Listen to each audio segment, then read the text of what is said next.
Bueno, mi nombre es Ricardo Rojas, estoy aquí en México invitado por México Libertario a dar una serie de charlas en varias ciudades de México y a participar en la Feria del Libro de Guadalajara. Y quería aprovechar este tiempo para hablar de algunos temas que pueden ser de interés y que es sobre lo que vamos a estar hablando en el transcurso de estos días. Uno de esos temas tiene que ver con algo que es de mucha actualidad en América Latina en estos tiempos, que es la necesidad de control ciudadano e institucional de los actos del gobierno. Esto es cómo impedir que en las democracias latinoamericanas se pueda abusar del poder y que las personas elegidas constitucionalmente lleguen a convertirse en algún momento en regímenes autoritarios y abusen del poder.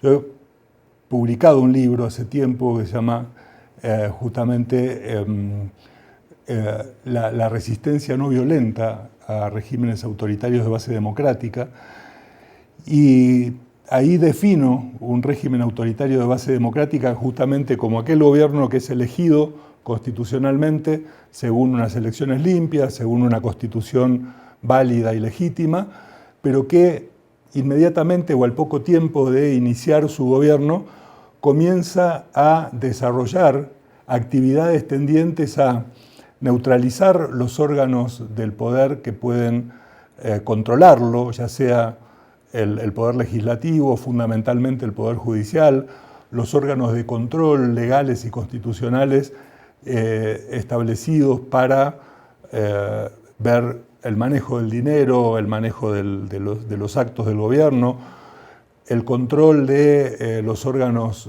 que están vinculados con las elecciones, pensando en futuras elecciones, formas de neutralizar instituciones privadas que puedan ser algunas vallas o frenos al poder, formas de atacar o ponerle frenos a la libertad de expresión, a la libertad de prensa, y de a poco ir acaparando, juntando poder, hasta que en un momento determinado ese gobierno puede convertirse en un gobierno autoritario y ya no existen frenos y ya no existen instituciones que estén funcionando adecuadamente para poderle poner límites. Este es un tema que me parece importantísimo que se discuta.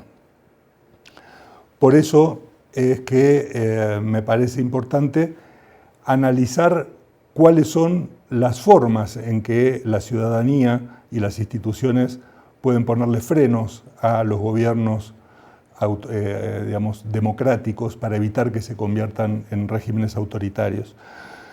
En primer lugar, hay que tener en cuenta, como decía Thomas Jefferson en su momento, que el precio de la libertad es la eterna vigilancia. Esto es, que un gobierno es un órgano que es potencialmente peligroso en el sentido de que tiene una cuota de fuerza, una cuota de poder que ya de por sí entraña un peligro. Por lo tanto, lo primero que hay que controlar desde el primer día de las elecciones es que el presidente no se extralimite en el poder que normalmente las constituciones establecen taxativamente lo que puede hacer un presidente. Un presidente no puede hacer nada más que lo autoriza expresamente la Constitución. Si hace algo más, se está extralimitando y se está yendo de sus funciones.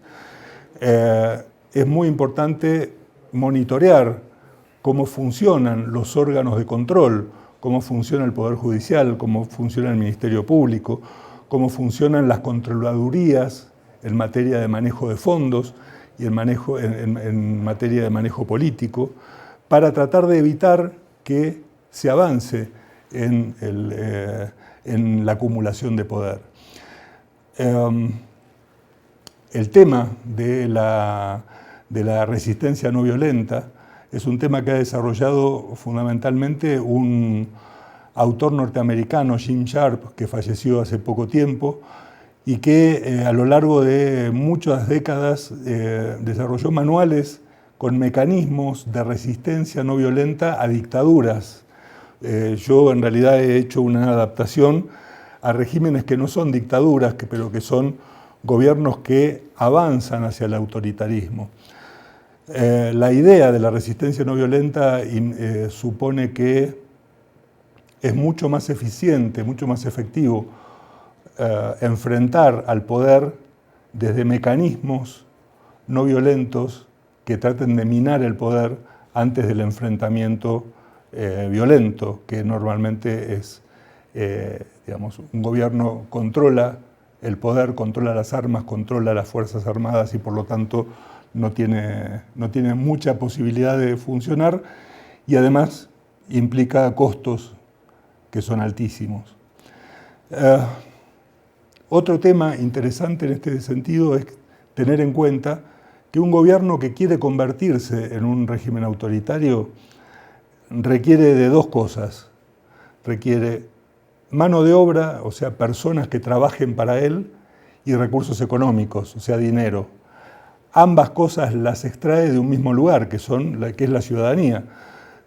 Contrata gente para que trabaje para él y le quita a la gente dinero a través de impuestos y de distintos tipos de exacciones. A medida que va avanzando en la acumulación de poder, seguramente va buscando nuevos mecanismos para quitarle dinero a la gente.